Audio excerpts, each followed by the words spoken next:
Assalamualaikum warahmatullahi wabarakatuh. Nama saya Elza Fadilah dengan NIM 19142173. Di sini saya akan menjawab pertanyaan UTS yang pertama, yaitu apa dampak dari implementasi maisir dan riba? Dampak yang pertama yaitu akan menurunkan investasi. Jika investasi menurun, maka produksi pun akan menurun. Jika hal ini terjadi, maka akan menurunkan tenaga kerja dan pendapatan sehingga akan menghambat pertumbuhan ekonomi.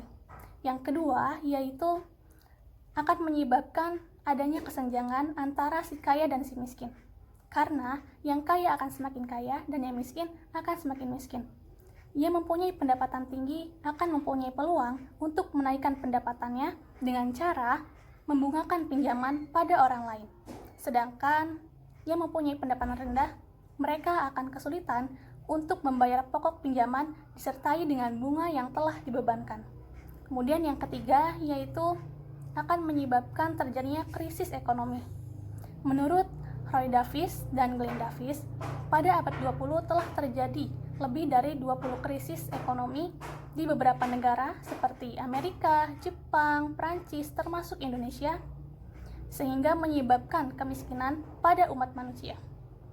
Yang keempat yaitu pengurasan dana APBN karena membebankan dana APBN untuk membayar bunga obligasi kepada perbankan konvensional yang telah dibantu oleh BLBI.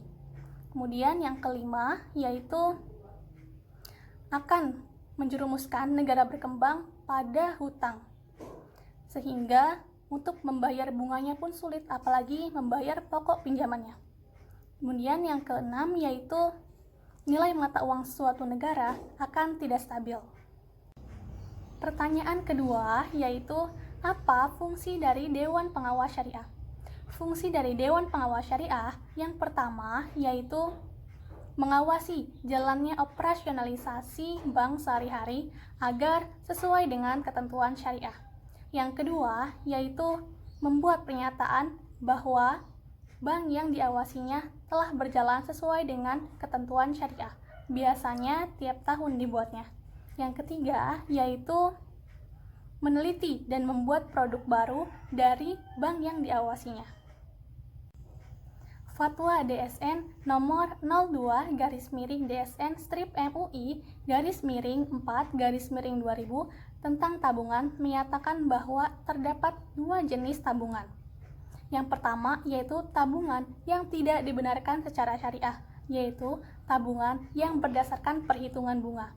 Yang kedua yaitu tabungan yang dibenarkan secara syariah, yaitu tabungan yang berdasarkan prinsip mudharabah dan wadiah. Dari fatwa DSN tersebut dapat ditarik kesimpulan bahwasanya terdapat dua akad pada tabungan. Yang pertama yaitu akad wadiah dan yang kedua yaitu mudharabah. Akad wadiah adalah titipan murni dari satu pihak kepada pihak lain, baik individu maupun badan hukum, yang harus dijaga dan dikembalikan kapanpun si penitip kehendaki. Kemudian akad mudharabah yaitu penyimpan bertindak sebagai pemilik modal atau sohibul mal dan bank bertindak sebagai pengelola atau mudharib, yang nantinya dana tersebut akan dikelola oleh bank dan hasilnya akan dibagi sesuai dengan nisbah yang telah disepakati. Pertanyaan ketiga yaitu apa kendala dari BMT? Kendala dari BMT yang pertama yaitu akumulasi dana yang dibutuhkan oleh masyarakat belum bisa terpenuhi oleh BMT. Yang kedua yaitu walaupun BMT sudah dikenal dengan masyarakat, namun masyarakat masih berhubungan dengan rentenir.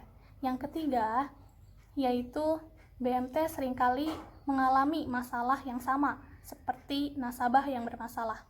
Kemudian yang keempat, seringkali BMT menganggap BMT lainnya sebagai lawan, bukan sebagai partner. Hal ini sangat disayangkan untuk kemajuan BMT itu sendiri.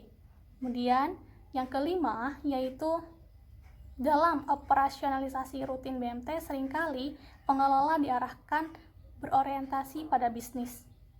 Kemudian yang keenam yaitu kurangnya pengetahuan pengelola BMT sehingga dampaknya kurangnya inovasi dan dinamisasi pada BMT itu sendiri. Yang ketujuh yaitu dalam mendapatkan nasabah seringkali BMT membandingkan dengan bank konvensional sehingga mengarahkan nasabah kepada profit bukan kepada pemahaman aspek syariahnya. Kemudian yang terakhir yaitu BMT lebih condong kepada baitul tamwil daripada baitul mal. Pertanyaan keempat yaitu perbedaan asuransi syariah dengan konvensional. Perbedaan asuransi syariah dan konvensional terletak pada berbagai aspek. Yang pertama yaitu dari akadnya. Akad yang dilakukan pada asuransi syariah yaitu menggunakan akad saling tolong-menolong atau takafuli, sedangkan pada asuransi konvensional menggunakan akad jual beli. Yang kedua yaitu investasi dana. Investasi dana pada asuransi syariah berdasarkan prinsip mudharabah atau bagi hasil. Sedangkan pada asuransi konvensional investasi dananya tidak terbatas sehingga memicu adanya unsur bunga. Kemudian yang ketiga yaitu dari visi misinya. Visi misi asuransi syariah yaitu akidah, ibadah, ekonomi, dan pemberdayaan umat. Sedangkan pada asuransi konvensional visi misinya hanya sosial dan ekonomi saja.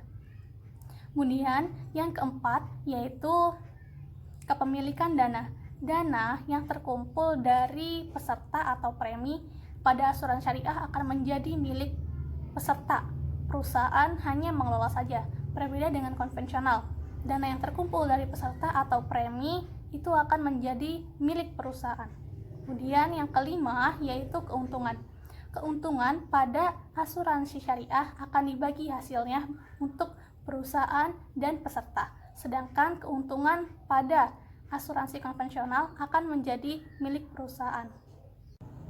Kemudian yang keenam yaitu pembayaran klaim. Pembayaran klaim pada asuransi syariah yaitu menggunakan dari rekening tabaruk peserta atau dana kebajikan seluruh peserta, sedangkan pada asuransi konvensional dari rekening perusahaan. Kemudian yang terakhir yaitu pada asuransi syariah terdapat Dewan Pengawas Syariah yang berfungsi untuk mengawasi produk yang dipasarkan dan investasi dana. Sedangkan pada asuransi konvensional tidak ada Dewan Pengawas Syariah. Demikianlah jawaban UTS saya. Kurang dan lebihnya mohon maaf. Wassalamualaikum warahmatullahi wabarakatuh.